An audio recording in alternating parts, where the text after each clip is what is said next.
My name's Alex with Marc's Mobility, and in this video we're going to show you the first scooter released by the WHILL manufacturer, so stay tuned.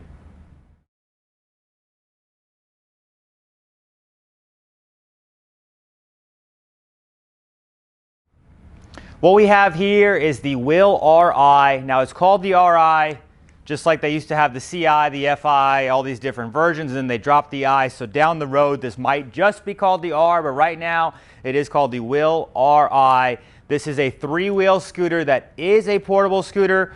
Breaks apart in three pieces, with your heaviest piece being just under 45 pounds. Now I will show you later in the video this breaking down and kind of give you the measurements of all the different parts to see if it fits in your vehicle. So stay tuned later on in the video to watch that as well. Now do remember, we do drop ship these all across the United States, so if you are looking for a scooter or a power chair, give us a call at the number below. We'd love to speak with you and really figure out what's going to best fit your needs. Now back to this scooter. This is the RI. It's a 325-pound weight capacity unit. It goes 5 miles an hour top end speed and also has a range of about 12 miles.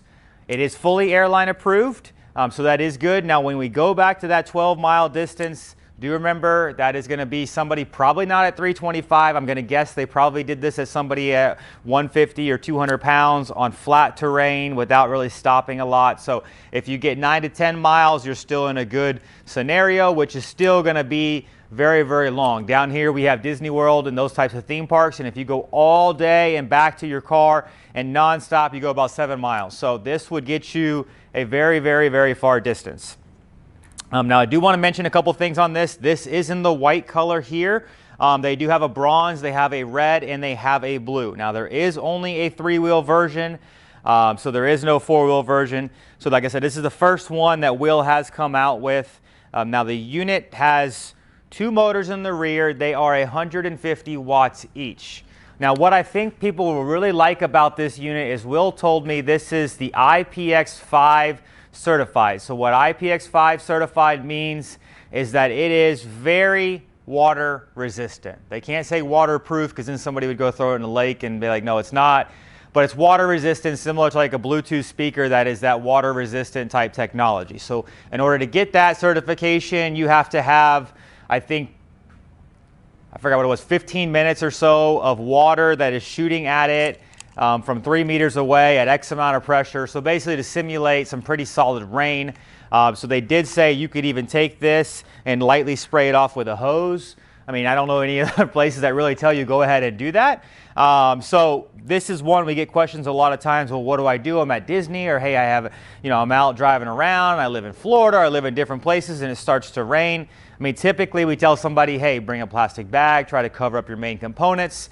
WHILL went a little bit farther with this unit with that IPX5 so that if you do get caught in a small shower, it is not going to be an issue. So I can say WHILL does make a very solid product. They are made very sturdy. And now I'm going to go into a little bit more details on this particular unit. So up here on the dash display, they do have a digital dash. We'll show you that here in a video overlay. They have a picture of a battery. That's not going to probably be the easiest to read where you're at, but they actually have the percentage. So right now, we just got this in yesterday. I have not fully charged it. It's at 61% charge. It says that very clearly on your screen. Now you are going to have 4 different profiles. You're going to have a plus and a minus. Obviously your 4th profile is going to be your fastest speed. You are going to have up here on this as well, you're going to have the horn, and then you're going to have a headlight and tail light. So your tail light will be back here, which we'll show you as well. But your headlight is nice. It is a very bright headlight. You can see here in front, I don't know the lumens or what they would quite have in this, but this is a nice headlight here as well. The unit does come with suspension, and it has this different type of suspension where the front has independent suspension on either side of the wheel, but in the back, the shocks are designed a little bit differently. They're going to be at this type of angle so that rocking motion, you're supposed to be able to rock some and it be able to give. Now I will test this outside to kind of see what the tippingness is of a scooter. I do like to check that on all scooters just so we're transparent on what comes out on the market. So later on when I go outside, I'm going to really kind of lean to the sides and you'll see me sitting on this so you can kind of see what I look like at 6 foot tall, 220 pounds, what I look like sitting on this particular unit. So the unit does come with just a standard size seat. The cushion that's on here, I think they call it a 17 by, I'm getting 17 by 16 is what I'm getting measurement wise. Now this cushion does lift off. I do know there was something on here. There are some screws, and I have not done it yet, but I do believe we're able to do a little bit of something and make this seat a little bit deeper. But obviously you might have to change your cushion if you do that. So we'll look into that as well. Like I said, this is brand new to us, so we're learning as we go. But they did tell me something about the seat being a little bit of adjustable. Now, armrests on the unit do flip up for easy access. I'm going to assume a unit like this, yes it does, it's going to have a swivel handle. You lift, seat can swivel to the side. I'm sure you can probably swivel it all the way around if you want. Probably locks every 45 degrees. Looks like we have a set screw here that might have adjustable arms. If you pull this screw out, we might do some more videos on the arms as well. I do know there are some screws here in the back, so I'm sure you can widen the arms also. What's nice about this scooter too is they did put a rear docking device on here. Some of the other models do not have that, so this is going to allow you to put a rear basket, walker holder, cane holder, you know, whatever other accessories they're going to sell, which we'll list on the website as well. You'll be able to put right here in the back of this 1-inch by 1-inch receiving tube. Now, on the back of the unit here, you are going to have these red levers. They're designed in a way where they're kind of out of the way. But these red levers, you're going to have one on each side. What that's going to do is that's going to disengage the electromagnetic brake, and it's going to allow it to go into freewheel. So the unit's talking at me because my power was still on. So it's saying, hey, I don't recognize the motors. Warning, it's going to have a red flashing light. It says 03 on there. I'm sure there's a fault code in the manual that's going to tell us that, hey, check your brakes, check your motors. So you are going to want to keep those up into the locked position to be able to drive the unit. And then anytime you do that switch, it looks like it automatically actually powered off when I did that. So that's kind of a nice feature too. A lot of units just sit there and continually beep at you. When I put those levers from neutral back into gear, it just turned the unit off because normally you have to reset it anyway. So that's basically just telling you, hey, turn the key off, turn it back on, and you're able to drive it. Seat does fold down. I don't love how this folds down here per se. Like, I think they can make that a little bit more compact. Let me see if we take the cushion off. If you take the cushion off, yeah, you're a little bit more compact, but in order to get that seat down, you would have to remove that cushion to get the seat back just lower than what these arms are here. Now the tiller is adjustable as well. You do have this little knob you have to pull down, and then it does take a lot of tension. So when somebody says, somebody's going to call us and be like, hey, this is not working, that's not pulling loose. The first time I did it, I didn't want to pull that hard on it either because I thought it was going to break something. So it's not impossible. It's not like you can't do it, but you do got to give it a little bit of tug to be able to adjust where you want the tiller. So if you want the tiller all the way up, you would just hold it in that up position and then snap that back in, and that's going to keep that as far away from you as possible. And I'll show you when we break this apart how you're going to want to fold that down. Now the unit does come with a storage container underneath. Storage container is approximately 17 inches wide by about 8 inches long, and the depth of it is to the front lip is about 6.5 inches. So 17 by 8 by about 6.5 is what you're going to have to put some stuff in here. Now, it's not going to be something that you want to load this up with sand. It's not going to be that sturdy, but definitely enough to carry your purse or carry some small items right in here. Now, what I do really like about this does have a high ground clearance at the deck. Right up here, I don't even know what this would be. They don't list it in the manual, but 5.5 inches. So that is high. It is a very wide floorboard. So people that are, have wide legs or long legs or anything like that, I mean, you're at 17.5 inches in width, and in length, you're at 16 inches. So just imagine you can kick your feet all the way out and some, because you can put them all the way here on either side of the drive wheel. Like I said earlier, it does have a key. That is how you would start it, so you do not want to lose your key. And then right here in front, it's just that it's not a USB, it's the C, like the new iPhone type charger. So it's not a USB adapter, it's just the C, I think it's called the C adapter. That's located right here as well, and I'll show you that in the video overlay so you can see it's the oval shaped one, the new style. that, like I said, do not have the regular USB. A lot of other scooters have the USB. They're just forward thinking, assuming that's kind of fading away. So they're getting ahead of the technology and only putting the other type of device, charging device on that unit. Now, I wouldn't say downside, but one thing that on this unit is a little bit different is you are not able to charge the unit up here. So you can only charge it through the battery pack. So there's no charging port up top. It's only on the battery pack. Now this battery pack does pop out very easily. You have a push release button, and then you have your charging port right here. Now I forgot to mention this earlier when they talked about the IPX5 and being waterproof for up to a certain amount of time. That is if this is sealed.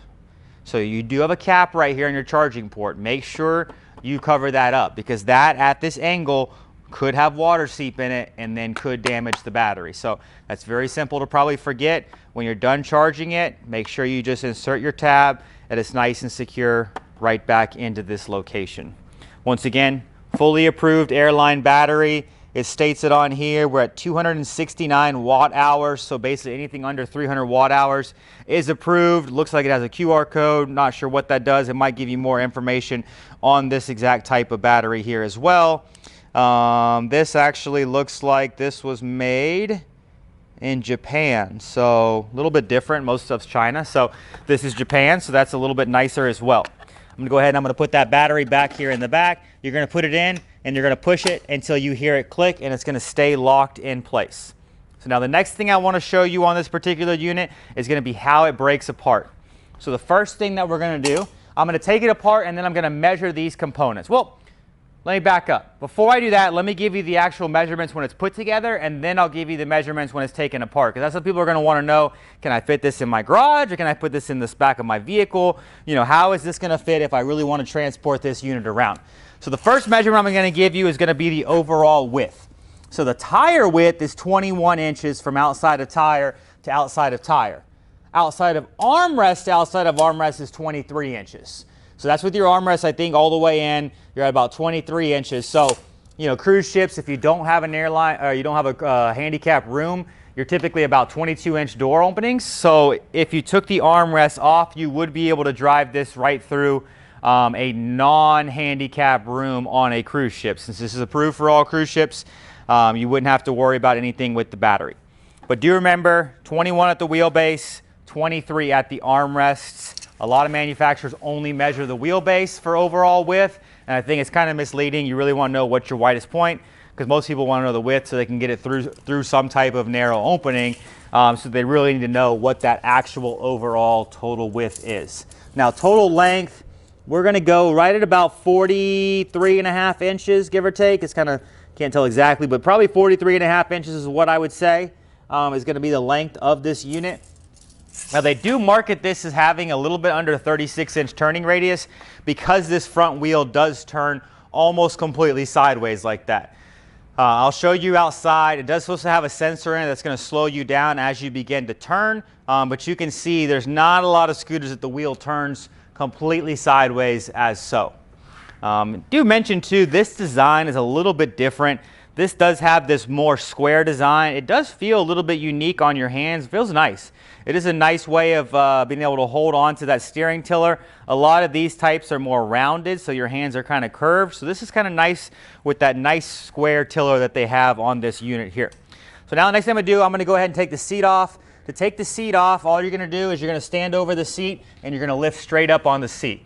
Now, I don't have exact weights on these. We can probably weigh each one of these, and I can maybe put a video overlay of what they all weigh, just so we know each individual part, what they weigh. So I'll stick them on a scale, and on the video, we'll show you what each one of these weighs. So I'm going to go ahead and I'm going to put the seat down over here first. I'll see how accurate I am. I'm going to guess that's probably about 25, 30 pounds, but we'll see. They do say the rear section is the heaviest piece. But I like to weigh stuff myself, because I've seen products come in that's 7, 8 pounds heavier than what they say. And they're like, oh, we forgot. Not WHILL, but I've had other companies. So we do like to weigh a lot of stuff just to verify that it is accurate. So now from here, the next thing that you can do is you can take the front and the rear section apart. So located right back here, which we'll show you in a video overlay as well, there's a handle right behind the seat post. If you go ahead and lift that handle up, The back section is going to tilt back naturally, which is a really nice feature so it doesn't fall down on you. And then this is what you're going to have for your front section. Now, like I told you earlier, you are able to take this, you are able to pull this handle out like so, and then fold this tiller down. So you can see you don't even have to take your storage box off. It folds right into that little compartment here. I wasn't sure, but I can tell you it does fit in there. And then you can go ahead and you can lock this tiller. Actually, looks like it wants me to raise it up just a little bit. If you feel like there's too much friction on it, it means you're too far down. Just raise the tiller up a little bit, and then this handle will close. It didn't want me to close it when it had it all the way. It's probably a safety thing. It doesn't want you smashing down on stuff that's going to be in this compartment. So now from here, this is going to be your next piece. This, once again, I'm going to say 38 pounds or so, but we will weigh it. So look at the actual figure that we're giving you online, and that's going to tell you what it is going to be. Like I said, I'll put this in the video as well. So these are going to be your three components. This is supposed to be your heaviest piece. Once again, I know they said 44.6 or 44.8, so I'm just going to say 45 pounds. I don't know if that's with the battery or not. They didn't specify that. So it is easy to just take your battery out. You know, this battery probably weighs 3 or 4 pounds, but we'll give you the weight online as well. Rear section with battery, rear section without battery, just so you are completely transparent on what all these pieces will weigh. But I'm going to go ahead now and I'll just stick this rear battery back in.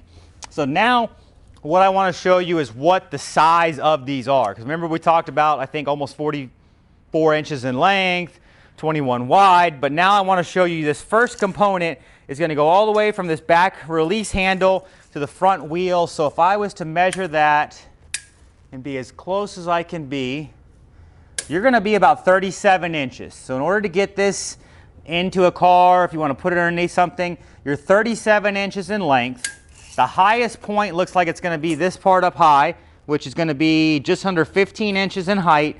And then your width, because you don't have the armrests on there, we don't even have wheels on there anymore, you're only 18 inches in width. So 18 by 15 high by 37, I believe it's 37 in this direction. Yep, 37. So that's what your front section is going to be. Your seat, like I said, you can get this a little bit more compact if you take your cushion off, but now you have to store your cushion somewhere else. So if you took your cushion off, you're still 23 inches. Overall height, you're at 12 inches, and I guess the depth, if we looked at it this way, you're at about 18 inches. So just kind of giving you the measurements on this as well. It is going to increase your height some. Like I said, if you leave this cushion on and we fold that down, instead of being at 12 inches, now you're closer to about 16 inches in height. So that's what I mean. If they were to have a different hinge and that seat could have folded down more, might have been a little bit easier. These are, it looks like, Allen keys in the back to slide the arms off, so you can slide those off and then, you know, flip them up and then slide them underneath and make it a more compact unit. Last section is going to be here with your two motors in the back. I can already tell you it's 21 wide because I measured it earlier. The height of this unit, based on how it's standing here, is 17 inches. Now, it's not going to hurt the unit if you did want to fold it down in a different direction, but I'm just going to give it to you standing up like this. So 21 by 17 high, and the depth of this rear piece is only about 11 inches. So that's kind of what you're looking at on the components. Once again, like I said, do check online what we're going to write in the video with nice text. So it's going to tell you the exact weight of each one of these components. And now I'm going to go ahead and I'm just going to put it back together. So to put it back together, it is pretty straightforward. You are going to have these rear pieces that we'll show you with a video overlay, but it is just going to snap right back here in this rear section. You should not have to force the unit. If you're forcing something, stop. It means you're not lined up straight. So you should be able to come, you should be able to take your unit, put the rear section in, and then it should just fall back right into place. Like I said, so you can see right here, mine did not initially fall back into place. It's because my front wheel is slightly off. I brought the front section a little bit to the left, and then everything easily fell back in place. There was no forcing, there was no jiggling. It literally should just click back into place. Then you would, once again, take your tiller, raise your tiller back up, and then you would take your seat, and your seat you should be able to just drop right onto the base. So from here, I don't believe you have to grab the swivel handle for it to lock, but we will find out. Nope, you do not. So literally put your seat on, and it will lock back in place. We do want to mention that this particular scooter Does come with a QR code. It's actually located inside the bag that has your keys and the 4 screws for your front tiller mount. Do not throw that QR code away. And the reason why is if you download the WHILL app, which will show you what it looks like on a video overlay, you're going to go into your Apple or your Google Play Store and download the WHILL app. And on there, it's going to say connect to a device. So if once you scan that QR code, it's going to pair with your scooter. And then I'm just looking at my app now on my phone. It's going to show me battery level. It's going to show me approximate range left. You can even slide and turn the power on. And if you do actually connect, it's going to show you your remaining capacity of your battery and your battery health. So some pretty cool information so that you can actually pair this with your scooter. Pretty cool that you can actually turn it on and off from the app as well. Now you're not able to drive it from the app like maybe you could on the C2 or some other power chair models, but this is some useful information, so do not throw away that little QR code when you're unboxing the unit. So once again, this is the WHILL RI. This is a 3-wheel scooter. If you want, go ahead and follow me outside, and I'm going to do a little bit of a demonstration driving this around so you can see me sitting on it. This is the WHILL RI. This unit is a 3-wheel unit. You can see how sharp that front wheel turns. Just general feedback, I mean, that does have a small turning radius, but I do feel like when it's wanting to turn like this, I don't know, it's hard to say if that tire is going to create a lot of wear if you're doing that on a hard surface at that sharp of a turn. I don't know. Most people will probably turn more like this and more of a circle. I guess if you really had to, you could go slow like this. You could see how you can go slow and then it's not skidding the tire, but if you try to give it a lot of gas, it might skid that tire. So you can see though, I have plenty of room sitting on this unit. I mean, I'm 6 foot tall, 220 pounds. I can kick my feet out. Like, it's a very comfortable unit. The seat back is comfortable as well. Now, if you need upper back support, you might want to go with a different unit that's got a high back, but if you don't need that, because you can see it only goes about middle of my back. Now, they do make some cushions that you can slide over it and it might work just as well to get you a higher back support. I do want to go drive this out in the grass because I just want to kind of see how it's going to do right out here out front, and then I'm going to do a little bit of some sharp turning just to see how it kind of handles. So go ahead and follow me over here. So now with this unit here, I'm gonna go ahead in the grass and see. No real problem in the grass. I mean, well, I say that. It's not intended for grass. So going straight, like obviously when you turn, what it's doing is scaling down your power as well, because it's supposed to help you turn sharper. Going straight's got a little bit more power, but if you were on the heavier side, you know, anything above 200 or 220, I probably wouldn't recommend doing that. It just feels like it had a little bit of resistance trying to go through the grass. But like I said, it does have a high ground clearance, so that it is nice with the solid wheels all the way around. Now I'm gonna go ahead and I'm just gonna turn this fast and kind of see what it looks like, because you do have this suspension that you can kind of rock on the unit. But I'm curious to know if I was to go full speed and kind of turn it, you can see how I can get a wheel up if I tried. It's not like you're typically gonna do it. So I mean, you'd have to be going full speed and really turn that wheel. So it doesn't have a safety feature to slow you down enough to completely prevent that. But I mean, it's just like any 3-wheel scooter, you want to use common sense and you don't want to go full speed and then just yank your wheel to the side. But if you're looking for a unit that's going to be nice, sleek looking, you know, portable, airline approved, I'd go ahead and take a look at this WHILL RI. Hi, I'm Mark. And my name is Alex. We're co-owners of Marc's Mobility. I started this company in 1995. We sell many products, not just what you see in this video. If you have any questions or concerns, please call us at the number below at 800-677-6293. Thank you, and have a wonderful day.